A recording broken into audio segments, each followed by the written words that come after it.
የኮልፌ 18 ማዞሪያ አሸዋ ሜዳ ኬላ የመንገድ ፕሮጀክት ግንባታ በተያዘለት ጊዜ እንዲጠናቀቅ የተለያዩ ጥረቶች እየተደረጉ ይገኛሉ።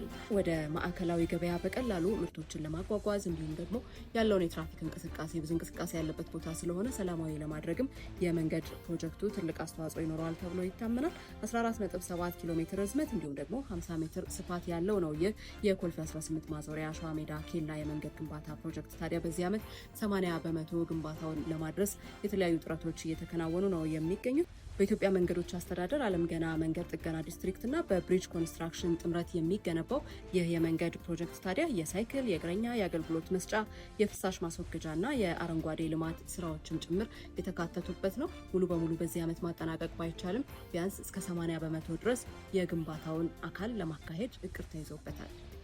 ዜና ኢትዮጵያ ይህንንና ሌሎች ዘገባዎችን ዛሬ በስፋት አንስቷል። በዶት ስትሪም የማህበራዊ ድረገጽ አማራጮቻችን መከታተል ትችላላችሁ።